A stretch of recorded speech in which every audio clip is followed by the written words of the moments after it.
তেওঁলোকে গাইডলাইন দিছে আৰু ইমিডিয়েট এফেক্ট বুলি কৈছে। এতিয়া আমি হয়তো তাৰ কাৰণে কিছুদিন আমি অপেক্ষা কৰিব লাগিব, যিহেতু ইলেকশ্যনৰ কথাও আছে, এতিয়া বিভিন্ন ধৰণৰ কথা বতৰা। এই কথাখিনিকে আমি তেওঁলোকৰ পৰা ক্লিয়াৰ কৰিবৰ কাৰণে যে ৰূপৰেখা যিটো কৈছোঁ, ৰূপৰেখা কি হ'ব, কেনেকৈ কৰিব, কিমান দিনৰ ভিতৰত তেওঁলোকে ইমপ্লিমেণ্ট কৰিব।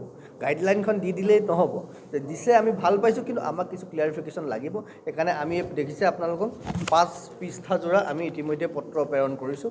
এই কথাখিনি আমি মুকলিকৈ বহিব খুজিছোঁ তেওঁলোকৰ লগত, আলোচনা কৰিম ফেচ টু ফেচ। এনেই আৰু আপোনালোকৰ মাধ্যমেৰে গালি পাৰি থকা নিচিনাই হ'ব। আমি কৈছোঁ তেওঁলোকক, আমিও বহিম, য'তে কয় আলোচনা কৰিম। আমাক এটা ভাৰতৰ যিটো প্ৰকৃত স্বৰূপ, য'ত আমি নৰ নাৰায়ণ বুলি কৈছোঁ, য'ত বসুদেৱ কুটুম্বকম বুলি কৈছোঁ, য'ত সৰ্বে ভৱন্তু সুখী নহওঁ বুলি কৈছোঁ, আমাৰ কথা সেইটোহে। ময়ো আঘাত নকৰোঁ কাকো, মোকো কোনেও আঘাত কৰিব নালাগে। কিন্তু মোক যদি কোনোবাই আঘাত কৰে, আপুনি জানো মনে মনে থাকিব আপোনাক যদি কোনোবাই আঘাত কৰে? গতিকে কথাটো আমাৰ স্পষ্ট, কথাটো তেনেকুৱা। পত্ৰখন আমি কালি পঠিয়াইছোঁ, যোৱাকালি পঠিয়াইছোঁ, ইমেইল যোগে পঠিয়াইছোঁ। তেওঁলোকে ইমেইল আমি দিছে, ইমেইল যোগে পঠিয়াইছোঁ, আৰু কালি আমি কুৰিয়াৰো কৰিছোঁ। কালি হাৰ্ড কপিও কৰিছোঁ, আৰু এইটো কি কয়, তেওঁলোকে ফাৰ্ষ্ট কুৰিয়াৰ বুলি কৈছে আজি গধূলি পাই যাব লাগে হাৰ্ড কপিটো বুলি তেওঁলোকে আমাক জনাইছে। ইয়াত আমি সময় নিৰ্ধাৰণ কৰি দিয়া নাই। ইয়াৰ আগত আমি 15 দিনৰ সময় দিছিলোঁ, কিন্তু এই পত্ৰখনত আমি কোনো সময় নিৰ্ধাৰণ কৰি দিয়া নাই, যিহেতু তেওঁলোকে তেওঁলোকৰ ফালৰ পৰা ইনিচিয়েটিভ এটা লৈছে। গতিকে আমিও, যিহেতু আমি ভাৰতৰ, কৈছোঁ ন, ভাৰতৰ সংবিধান, আমি ভাৰতীয়, আমি সভ্য, তাতকৈ ডাঙৰ কথা আমি হিন্দু। তো আমি নিজৰ মান মৰ্যাদা বজাই ৰাখি, তেওঁলোকে আমাক সন্মান দেখুৱাইছে, আমিও তেওঁলোকলৈ সন্মান দেখুৱাইছোঁ। আমাক তেওঁলোকে ক্লিয়াৰ কৰক। যদি ইয়াৰ প্ৰত্যুত্তৰ আহে, তাৰপিছত পৰৱৰ্তী সময়ত কি কাৰ্যসূচী ল'ব লাগে আমি ল'ম। যদি প্ৰত্যুত্তৰ নাহে, তেতিয়াহ'লেও তেনেকুৱা ধৰণৰ কাৰ্যসূচী, যি ধৰণৰ ল'ব লাগে আমি সেই ধৰণৰ কাৰ্যসূচী ল'ম। এইটো ক্ষেত্ৰত আমি আৰু অসমক কিবা অসম চৰকাৰৰ পৰা সঁহাৰি বিচাৰাও নাই, আৰু বিচাৰিব লগা আছে বুলিও ভবা নাই। কাৰণ আপোনালোকক আৰম্ভণিতে কৈছোঁ যে আৰম্ভণিতে আমি শিক্ষামন্ত্ৰীলৈ লিখিছিলোঁ, কিন্তু আচৰিত কথা, শিক্ষামন্ত্ৰীয়ে কিন্তু খুব এক্টিভলি, যেতিয়া ফেব্ৰুৱাৰীৰ 6 তাৰিখে, 5 তাৰিখে যেতিয়া শোণিতপুৰ কালভাৰী স্কুলত ঘটনাটো হৈছিলে, ফেব্ৰুৱাৰী 6 তাৰিখে আমি শিক্ষামন্ত্ৰীলৈ চিঠি লিখিছিলোঁ। লগে লগে শিক্ষামন্ত্ৰীয়ে সেই চিঠিখন প্ৰচেছ কৰিবলৈ দিছিলে, কিন্তু নাটকীয়ভাৱে 7 তাৰিখৰ পৰা খবৰ নাই। 6 তাৰিখে আমি দিয়া চিঠিখন শিক্ষামন্ত্ৰীয়ে শিক্ষা সচিবলৈ পঠিয়াই দিলে, কিন্তু শিক্ষা সচিবত পোৱাৰ পিছত চিঠিখন নাই, তাৰ পৰা কোনো ইনিচিয়েটিভ নাই। তাৰমানে ক'ৰবাত কাৰোবাৰ নিৰ্দেশনা আহিল চাগে, এতিয়া এইটো বিষয়ে মাত মাতিব নালাগে। মই ভাবিছোঁ ক'ৰবাত শিক্ষামন্ত্ৰীজনো বাধ্যত পৰিছে নেকি, তেওঁ চাগে বন্দী, নামতহে শিক্ষামন্ত্ৰী হৈ আছে যেন অনুভৱ হৈছে। কাৰণ যিটো স্পীডত তেওঁ কাম কৰিব ধৰিছিলে, কিন্তু হঠাৎ 24 ঘণ্টাৰ পিছত সেই স্পীড নাই। গতিকে আমি আৰু তেওঁলোকৰ পৰা আশা কৰি থকা নাই। কৰে যদি ভাল, কিন্তু কৰিবতো লাগে, তেওঁলোকৰ দায়িত্ব।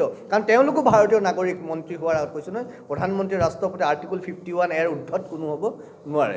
সেইকাৰণে শিক্ষামন্ত্ৰীকো দিলোঁ, মুখ্যমন্ত্ৰীকো দিলোঁ, মুখ্যমন্ত্ৰীক দুবাৰ দিলোঁ, ৰাজ্যপালগৰাকীক দুবাৰ দিলোঁ, আমি চিফ ছেক্ৰেটাৰীক দিলোঁ, তাৰপিছত আৰ্ক বিশ্বপক দিলোঁ। কিন্তু এটাই অনুভৱ কৰিছোঁ, আৰ্ক বিশ্বপক দিয়াখনেই চাগে কামত আহিছে, আৰু সেইখনেই চাগে গৈ পেলাই আপোনালোকৰ মাধ্যমেৰে, আৰু আপোনালোকে যথেষ্ট সহায় কৰিছে, সেইকাৰণে কেথলিক বিশ্বপছ কনফাৰেন্সৰ অফিচ পাইছেগৈ, তাৰ পৰা এই সিদ্ধান্ত আহিছে। কাৰণ যিবোৰ নেশ্যনেল সাংবাদিক বন্ধুসকলে ৰাষ্ট্ৰীয় পৰ্যায়ৰ সংবাদ মাধ্যমত যিটো বিষয়ে আলোচনা কৰিছে, যিটো বাতৰি কৰিছে, তাত এইটো কথা স্পষ্টকৈ হৈছে যে অসমত 15 দিনৰ আল্টিমেটাম দিছে। এই কথাটো কিন্তু তেওঁলোকে হাইলাইট কৰিছে। তাৰমানে ক'ৰবাত আমাৰ এই গোটেই মেছেজটো তালৈ গৈ পাইছে বুলি আমি ভাবিছোঁ। কৈছে যে তেওঁলোকে they are urged to respect all faith traditions without discrimination and will not force their religious traditions on students of other faith. মানে তেওঁলোকৰ ধৰ্মীয় চিন্তা আনৰ ওপৰত তেওঁলোকে জাপি নিদিয়ে বুলি কৈছে এতিয়াৰ পৰা। তাৰমানে আগলৈকে দি আছিলে নেকি? এতিয়া নিদিব মানে আগতে দি আছিলে চাগে। মানে আমাৰ সন্দেহবোৰ ক'ৰবাত সঁচা হৈছে। এতিয়া তেওঁলোকে সেইটো নকৰোঁ বুলি কৈছে। কিন্তু এইখিনিতে মই আপোনালোকৰ মাধ্যমেৰে তেওঁলোকলৈ এইটো ক'ব খুজিছোঁ, অলৰেডি তেওঁলোকে আমি পত্ৰ লিখিছোঁ যে কালভাৰী ইংলিছ স্কুল শোণিতপুৰ জিলাত যিটো হ'ল, জয় শ্ৰীৰাম কোৱাৰ কাৰণে 10 বছৰীয়া শিশু চাগে বুজিয়ে পোৱা নাই জয় শ্ৰীৰামৰ অৰ্থ কি। তাক যেনেকৈ ডিঙিত ধৰি উলিয়াই দিয়া হ'ল, অত্যাচাৰ কৰা হ'ল। ডন বস্কো চন্দ্ৰপুৰত তিলক লৈ যোৱাৰ কাৰণে হিন্দু শিক্ষকক ফাদাৰে স্কুল চাকৰি এৰিবলৈ বাধ্য কৰালে। মনফৰ্ট স্কুল যোৰাবাট গুৱাহাটীত, তাত কি কৰিছে, 22 জুনৰ দিনা ৱাল পেইণ্টিঙত ৱাল মেগাজিনত জয় শ্ৰীৰাম বুলি লিখি ৰাম মন্দিৰৰ নিৰ্মাণ কৰাৰ কাৰণে ফালি পেলাই ডাষ্টবিনত পেলাই দিছে। এগৰাকী হিন্দু ট্ৰাইবেল ছোৱালীয়ে কাণফুলি পিন্ধি যোৱাৰ কাৰণে ছিঙি পেলাই দলিয়াই দিছে, কাণ ছিঙি গৈছে ছোৱালীৰ। তাৰ ডকুমেণ্ট তথ্য আমাৰ লগত আছে, তেওঁলোকে মেছেজ যোগে আমাক জনাইছে। খালি আমি নামবোৰ ক'ব পৰা নাই, তেওঁলোকৰ ছিকিউৰিটিৰ কাৰণে তেওঁলোকে আমাক আগ্ৰহ কৰিছে, তেওঁলোকৰ নামবোৰ আমি যাতে নকওঁ। এইবোৰ কি কৰিব তেওঁলোকে? এই যে কৈছে তেওঁলোকে ৰেছপেক্ট কৰিব বেলেগৰ ধৰ্মক বেলেগৰ বিশ্বাসক এইবোৰ আকৌ ঘটি থাকিব নেকি আমি তেওঁলোকৰ পৰা ক্লিয়াৰ কৰিব খুজিছোঁ আৰু যদি যিহেতু তেওঁলোকে নকৰোঁ বুলি গাইডলাইনত দিছে এই যিবোৰ স্কুলৰ কথা আমি ক'লোঁ Don Bosco Chandrapur Montfort school Jorabat Guwahati আপোনাৰ কালভাৰী ইংলিছ স্কুল শোণিতপুৰ তেওঁলোকৰ বিৰুদ্ধে কেথলিক বিশ্বপছ কনফাৰেন্স অফ ইণ্ডিয়াই কি ব্যৱস্থা ল'ব আমি সেইটো চাবলগীয়া হ'ব সেইটো আমি তেওঁলোকৰ পৰা বিচাৰিছোঁ চতুৰ্থ কথাটো দুখৰ কথা যে অসমত খ্ৰীষ্টিয়ান মিছনেৰী স্কুলত থকা শিক্ষকে অসমীয়া ভাষা নাজানে অসমীয়া ভাষা বুজি নাপায় শংকৰদেৱ কোন নাজানে আমাৰ এটা ভিডিঅ' আমি মাজতে আমাৰ সামাজিক মাধ্যমত দিছিলোঁ আপোনালোকে হয়তো পাইছে চাগে যে খ্ৰীষ্টিয়ান মিছনেৰী স্কুলৰ শিক্ষকে নাজানে শংকৰদেৱ কোন শিক্ষকে নাজানে লাচিত বৰফুকন কোন তেওঁ কৈছে Lachit Borphukan is a freedom fighter of Assam এতিয়া আপোনালোকে কওক সেই স্কুলত আমাৰ ল'ৰা ছোৱালীয়ে কি শিকিব ভূপেন হাজৰিকা ভূপেন দা বুলি ক'লে আমি পাগল হওঁ ভাৰত ৰত্ন তেওঁক চিনি নাপায় খ্ৰীষ্টান মিছন স্কুলৰ টিচাৰে অসমীয়া বুজিয়ে নাপায় সেই শিশুসকলক কি পঢ়াব আমি কৈছোঁ তেওঁলোকে কৈছে যে এতিয়া এই বিষয়বোৰ তেওঁলোকে এড্ৰেছ কৰিম বুলি কৈছে কেথলিক বিশ্বপছ কনফাৰেন্স অফ ইণ্ডিয়াই কিন্তু আমাৰ কথা হ'ল নিউ এডুকেশ্যন পলিচিয়ে যিটো কথা কৈছে সেইটো তেওঁলোকে কেনেকৈ কৰিব সেই টিচাৰসকল যদি থাকে তেওঁলোকে কেনেকৈ সেইটো ইমপ্লিমেণ্ট কৰিব এই কথাখিনি আমি তেওঁলোকলৈ প্ৰশ্ন কৰিছোঁ আৰু আপোনালোকৰ মাধ্যমেৰে এই বাৰ্তাটো দিব খুজিছোঁ আটাইতকৈ ডাঙৰ কথাটো হ'ল খ্ৰীষ্টিয়ান মিছনেৰীসকলৰ যিটো ঊৰ্ধ্বতম কৰ্তৃপক্ষ সৰ্বভাৰতীয় কেথলিক বিশ্বপছ কনফাৰেন্স অফ ইণ্ডিয়া তেওঁলোকে গাইডলাইনখনৰ ওপৰত এটা ষ্টেটমেণ্ট দিছে আৰু ষ্টেটমেণ্টটো কি তেওঁলোকে দিছে যে they issued the guideline to face the emerging challenges due to the current socio' cultural religious political situations in India বুলি কৈছে তেওঁলোকে যিখন নতুন গাইডলাইন কৰিছে গাইডলাইনখনৰ ওপৰত কৈছে যে সামাজিক ৰাজনৈতিক আৰু এই ধৰণৰ পৰিৱেশ ধৰ্মীয় পৰিৱেশটো চাই তেওঁলোকে এই ধৰণৰ সিদ্ধান্ত লৈছে কিন্তু আমি তেওঁলোকলৈ অলৰেডি এইখন পত্ৰত আমি ক্লিয়াৰলি লিখিছোঁ আৰু আপোনালোকৰ মাধ্যমেৰে এই কথাখিনি আমি তেওঁলোকক জনাব খুজিছোঁ আমি কি কৰিছোঁ আমি কোনো ধৰণৰ পলিটিকেল কথা আমি তেওঁলোকৰ লগত আলোচনা কৰিব খোজা নাই আমাৰ পিয়ৰলি এইটো আমাৰ সমাজৰ কথা ভাৰতৰ সভ্যতা সংস্কৃতিৰ কথা article 50 You are cordially requested kindly to brief us the statement. We need proper and permanent solution to our concerns, which are very much sincere and serious for the nation. Our concerns are not directly and or indirectly related to any kind of political situations.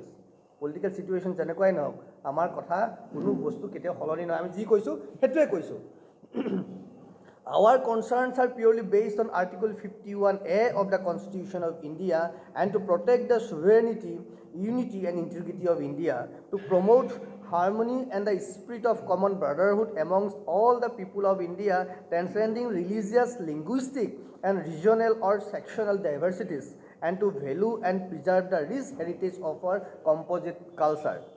So you are hereby requested kindly to brief us your statement. গতিকে এই কথাটোত আমি তেওঁলোকৰ পৰা এইকেইটা কথাত আমি তেওঁলোকৰ পৰা উত্তৰ বিচাৰিছোঁ আৰু এই গোটেই পত্ৰখন লিখি শেষত আমি কৈছোঁ যে আমি কুটুম্ব সুৰক্ষা পৰিষদ হিন্দু সুৰক্ষা সেনাৰ লগতে আমাৰ বিগত সময়বোৰত যিমানবোৰ হিন্দু সংগঠনে আমাক সহযোগ কৰিছে অসমত বিভিন্ন সংগঠনে সহযোগ কৰিছে আজি বিভিন্ন কাৰণত তেওঁলোক ইয়াত উপস্থিত থাকিব পৰা নাই কিন্তু আমি তেওঁলোকলৈ কৈছোঁ যে হয় গুৱাহাটীত নহয় ভাৰতৰ যিকোনো ঠাইত আমাৰ লগত মুকলি আলোচনাৰ এটা পৰিৱেশ নিৰ্মাণ কৰিব লাগে আমাক তেওঁলোকে এটা ডেট দিব লাগে আলোচনা কৰিবৰ কাৰণে গুৱাহাটী হ'লে ভাল নহ'লেও ভাৰতৰ যিকোনো ঠাইত তেওঁলোকে যদি দিয়ে আমি তেওঁলোকৰ লগত এই বিষয়টোলৈ মুকলি আলোচনা কৰিবলৈ প্ৰস্তুত এতিয়া আপোনালোকৰ মাধ্যমত আপোনাক ক'বলগীয়া কথাখিনি এইখিনিয়েই যে আমিতো তাৰ লগে লগে আমাৰ যিখিনি ক্লাৰিফিকেশ্যন আমি পাব লাগিব সেইখিনি আমি পাব লাগিব আমি কোনো ৰাজনৈতিক চিন্তা চৰ্চাৰ দ্বাৰা ভাৰতীয় চিন্তা ভাৰতীয় পৰম্পৰা ভাৰতীয় সংবিধানে যিখিনি কথা কৈছে সেইখিনি কোনো আমি উদ্ধত নহয় সংবিধানতকৈ তেওঁ খ্ৰীষ্টিয়ানেই হওক তেওঁ মুছলমানেই হওক তেওঁ সত্যৰঞ্জন বৰাই হওক তেওঁ লাগিলে কাঞ্চন নাথেই নহওক যোনেই নহওক কোনো সংবিধানৰ উদ্ধত নহয় গতিকে মাইনৰিটি হোৱাৰ দোহাই দি তেওঁলোকে কোনো এজন ব্যক্তিয়ে ভাৰতীয় সভ্যতা সংস্কৃতি নষ্ট কৰিব নোৱাৰে আৰু আমি এইটোৱে কৈছোঁ আৰু মোৰ অনুভৱ তেওঁলোকে অনুভৱ কৰিছে তেওঁলোকে বুজি পাইছে সেইকাৰণে এখন গাইডলাইন দিছে কিন্তু গাইডলাইনখনত আমি কিছু ক্লাৰিফিকেশ্যন তেওঁলোকৰ পৰা বিচাৰিছোঁ আৰু এইখিনি তেওঁলোকে দিয়ক আমি সুস্থ সমাজ বিচাৰিছোঁ আমি মণিপুৰৰ নিচিনা চিটুৱেশ্যন বিচৰা নাই ধৰ্মকেন্দ্ৰিক নাই যিটো পাব্লিক ৰায়ত যিটো হ'ল যিটো মেছাকাৰ হ'ল মণিপুৰত, যিটো ডিভাষ্টেশ্যন মণিপুৰত হ'ল, তেনেকুৱা চিটুৱেশ্যন আমি কোনো কাৰণত কেতিয়াও বিচৰা নাই। আমি কোনো ধৰণৰ ডিফিকাল্ট চাৰ্কামষ্টেঞ্চেছ ইয়াত হওক আমি কামনা কৰা নাই। সেইকাৰণে আমি তেওঁলোকক এই আহ্বান কৰিছোঁ, বিভিন্ন সময়ত আপোনালোকৰ মাধ্যমেৰেই কৰিছোঁ, আপোনালোকে আমাক সহায় সহযোগ কৰিছে আৰু আৰু এইটো অনুভৱ কৰিছে তেওঁলোকেও আমাৰ কথাখিনি বুজিছে, সেইকাৰণে তেওঁলোকে গাইডলাইন ইছ্যু কৰিছে। কিন্তু আৰু কৰিব লগা আছে, তেওঁলোকক যদি কিবা বুজিবলৈ বা আমাৰ কথা তেওঁলোকৰ ইনডাইৰেক্টলিহে পাইছে বিভিন্ন ধৰণে, এতিয়া আমি ডিৰেক্টলি প্ৰথমবাৰৰ বাবে তেওঁলোকলৈ পত্ৰ লিখিছোঁ, এই পত্ৰত আমি ক্লিয়াৰ কৰিছোঁ আৰু আমিও আপোনালোকৰ মাধ্যমেৰে অসমৰ ৰাইজক সকলোকে কৈছোঁ এই বিষয়বোৰ অনুভৱ কৰক, বুজক, সকলোৱে জানি বুজি সকলোৱে বিষয়টো আগবঢ়াই নিব বুলি ভাবিছোঁ আৰু আপোনালোকে আমাক সহায় কৰিব।